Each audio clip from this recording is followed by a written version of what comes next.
Hello UGC aspirants, कैसे हैं आप सब। तो आज मैं आपको कराने वाली हूँ इफेक्टिव टीचिंग प्रैक्टिसेस और ये हमारी 10th क्लास है यूजीसी नेट की सीरीज़ की।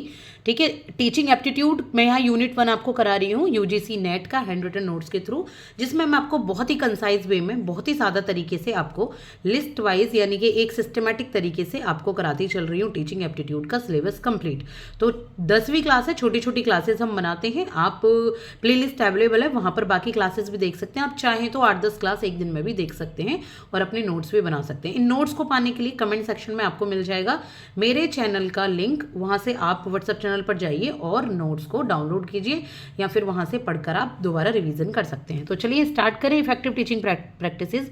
देखिए, इफेक्टिव टीचिंग प्रैक्टिसेस क्या होते हैं। ये होती है टीचिंग को इफेक्टिव बनाने के लिए जो प्रैक्टिसेस होती हैं, यानी कि टीचिंग आप अच्छे तरीके से करा पाएं स्टूडेंट्स को, उसके लिए क्या क्या मेथड्स, क्या क्या तरीके, क्या क्या सूत्र, फॉर्मूलेज, क्या क्या आप मैगजीम्स अपनाएंगे, क्या क्या प्रिंसिपल्स होते हैं जिससे टीचिंग अच्छे से हो, बच्चों का लर्निंग आउटकम बहुत अच्छे से आए, लर्निंग बिहेवियर बहुत अच्छे से हो और बच्चों में जो परमानेंट चीज होते हैं लर्निंग के थ्रू वो बहुत ही सुंदर सुशील तरीके से हो। समझ गए। तो ये होते हैं इफेक्टिव टीचिंग प्रैक्टिसेस।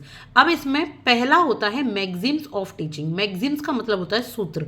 टीचिंग के जो सूत्र होते हैं, जो शिक्षण के सूत्र होते हैं, यानी कि एक तरीके से जो फॉर्मूले होते हैं टीचिंग के, कि टीचिंग किस तरीके से बेस्ट बनाई जा सकती है, कैसे बच्चों के दिमाग में वो टीचिंग ठहर सकती है, कैसे बच्चे का कॉग्निटिव डेवलपमेंट हो सकता है, कैसे इंटेलेक्चुअल डेवलपमेंट हो सकता है। तो इसे कहते हैं मैगजीम्स ऑफ टीचिंग। तो चलिए स्टार्ट करते हैं मैगजीम्स ऑफ टीचिंग। सबसे पहले हम समझेंगे मैगजीम्स ऑफ टीचिंग में ऐसे ही कि मैगजीम क्या होते हैं। देखिए, maxims is a ground rule और fundamental principle, a guide for future action और behaviour. Teaching also has its own set of maxims.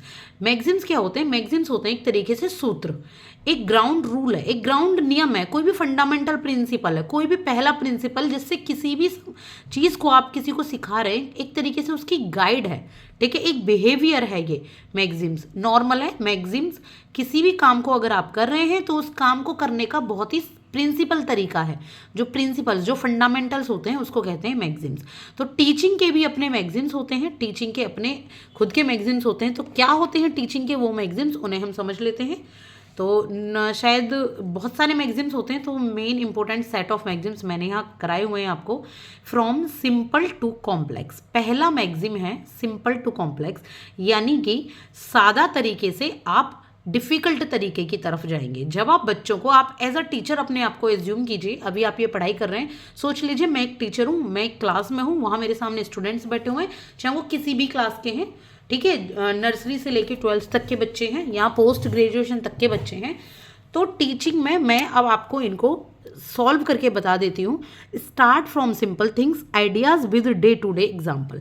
Simple to complex का मतलब होता है कि बहुत सिंपल चीज़ों से स्टार्ट कीजिए पढ़ाना, सादा तरीके से, डे टू डे एग्जाम्पल्स के साथ स्टार्ट कीजिए चीज़ों को, बिल्कुल सादा तरीके से। ऐसा नहीं कि एकदम ही आपने पहले डिफिकल्ट चीज़ें पढ़ानी शुरू कर दी। Then move concepts and technical terms. उसके बाद जब आपने सादे चीज़ें पढ़ा दी, बच्चों को डे टू डे की एग्जाम्पल दे दिए, अब आप जो कॉन्सेप्ट्स होते हैं और जो टेक्निकल टर्म्स हैं, अब आप उनकी तरफ बढ़िए। जैसे हाइपोथेसिस। हाइपोथेसिस अगर आपने पीएचडी की तैयारी की या इसकी तैयारी कर रहे हैं, हाइपोथेसिस आपने शब्द सुना होगा। हाइपोथेसिस क्या होता है, हाँ या ना में आंसर पूछते हैं, अनुमान लगाया जाता है हाइपोथेसिस में। तो पहले बच्चों से पूछेंगे ना, बताइए इस चीज़ में आप क्या कहेंगे, हाँ या ना, हाँ या ना। तो पहले बच्चों ने अनुमान लगा लिए डे टू डे एग्जाम्पल्स के थ्रू, फिर बताइए कि ये हाइपोथेसिस कहलाती है, ये जो कॉन्सेप्ट है इसको हाइपोथेसिस कहते हैं। तो ये टेक्निकल टर्म हो गए बच्चे के लिए। इसके बाद है create interest to acquire new knowledge.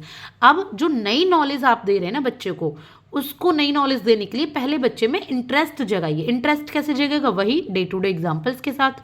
ठीक है, तो बच्चे फिर जानने की कोशिश करेंगे कि इस चीज़ को कहते क्या हैं। जैसे ये नहीं पता रहता ना कि कहते क्या हैं, तो वो बच्चे को पता लग जाएगी कि इस चीज़ को कहते क्या है। तो ये है सिंपल टू कॉम्प्लेक्स। इसके बाद है known to unknown. Known to unknown का क्या मतलब है, retention is better of new knowledge can be, retention is better if new knowledge can be linked with what is known. Known का मतलब है पहले बच्चों को जो जानकारी है, पहले उससे बच्चों को कनेक्ट कीजिए, जो जानकारी है उसे बताइए, उसके बाद अननोन चीज़ों की तरफ बढ़िए। कैसे, एक बहुत छोटा सा एग्जाम्पल दे रही हूँ। जैसे सभी बच्चों को पता होता है कि A4 क्या होता है, A4 होता है एप्पल।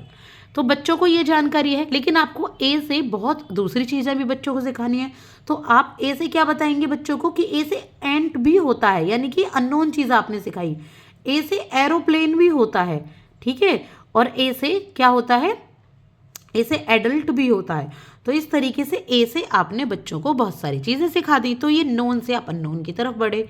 तो ये होती हैं मैक्सिम दूसरी टीचिंग की। इसके बाद है फ्रॉम सीन टू अनसीन, थोड़ा पास में लिख गया है। सीन टू अनसीन का मतलब है जो पहले चीज़ें देखी हुई हैं पहले वो बताएंगे, फिर आप जो चीज़ें नहीं देखी हुई वो बच्चों को बताएंगे, ठीक है। पहले उनसे कनेक्ट करेंगे जिन्हें बच्चे खुद से जानते हैं।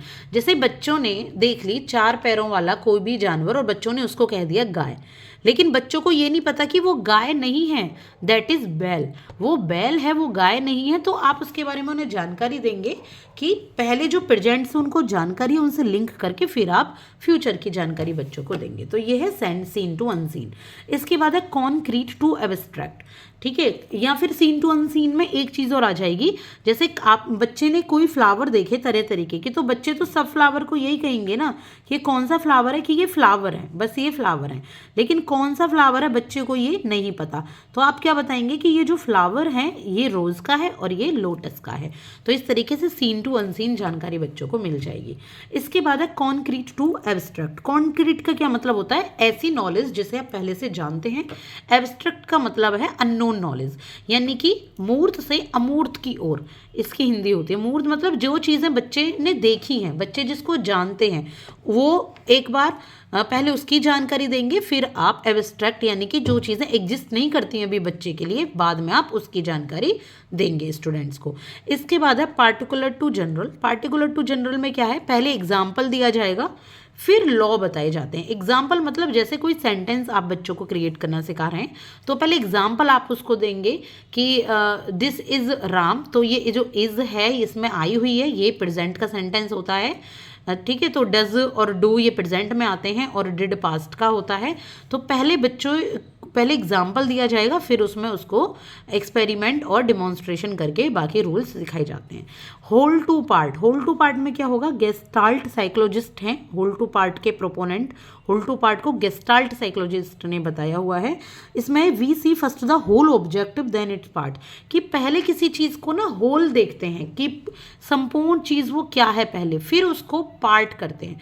जैसे कोई भी चीज़ है, एक चीज़ है, पहले उसका होल देख लिया कि अच्छा, जैसे एक आप ट्री पढ़ा रहे हैं बच्चों को, इस तरीके से ये ट्री पढ़ा रहे हैं, पहले आपने देख लिया कि हाँ ये ट्री है। अब आप इसके पार्ट करना सिखाएंगे कि हाँ यहाँ पे लीव्स होती हैं, ये स्टेम होती हैं, यहाँ पे रूट होती हैं, ठीक है, यहाँ पे फ्रूट लगता है, फ्लावर लगता है। तो पहले ये होल की स्टडी बच्चे करते हैं, होल को जानते हैं कि हाँ ट्री उन्होंने देखा है। अब आप उनके पार्ट्स उनको बताते हैं, ठीक है। जैसे यहाँ पे देखिए ट्री है, फिर उसके ट्रंक आप देखते हैं, फिर ब्रांच और फिर लीव्स।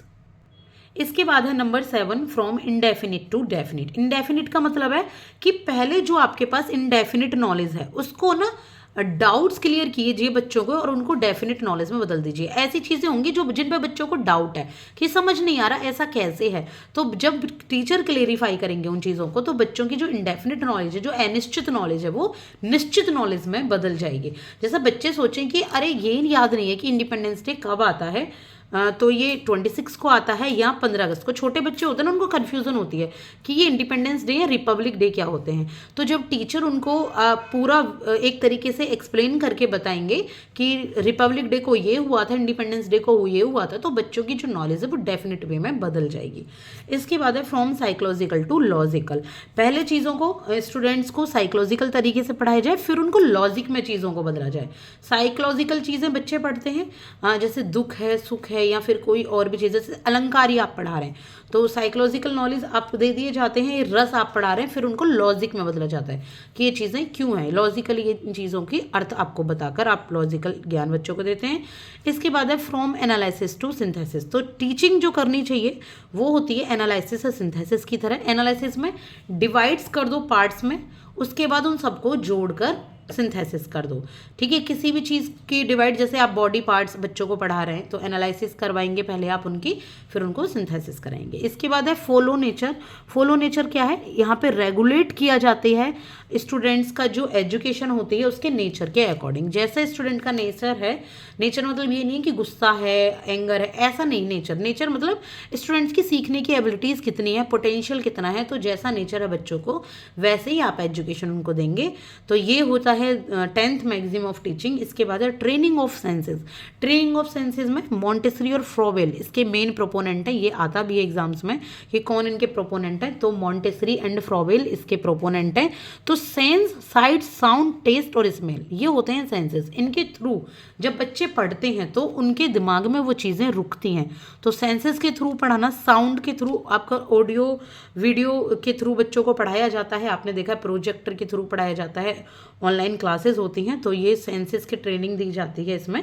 ये बेस्ट टीचिंग का मेथड माना जाता है। और इसके बाद है encouragement to self study. Self study के लिए इनकरेज करना, डाल्टन का ये सिस्टम है। ये होता है आपका अगला मैगजीम ऑफ टीचिंग। इसमें ये सारे मैगजीम्स ऑफ टीचिंग क्या हैं जिससे आप अपने टीचिंग को बेस्ट बना सकते हैं, बच्चों को अच्छे तरीके से पढ़ा सकते हैं। आई होप कि I am making some sense to you. थोड़ा जल्दी में मैंने आपको पढ़ा है, कुछ एग्जांपल्स दिए हैं, कुछ आप खुद से भी सोचिए कुछ के एग्जांपल्स। और अगर आप बीएड कर रहे हैं तो इन एग्जांपल्स को लिख के आइए, यूजीसी नेट कर रहे हैं तो इनको थोड़ा माइंड में सोचिए, आप बहुत ईजीली इनका आंसर दे पाएंगे। तो आई होप कि आपको समझ आया होगा। प्लीज़ सब्सक्राइब कीजिएगा चैनल को अगर आपको वीडियो पसंद आई है क्लास। और आप और भी क्लासेस अवेलेबल हैं, प्लेलिस्ट है यूजीसी नेट पेपर 1 नोट्स के नाम से, तो आप वो देख सकते हैं। Thank you so much.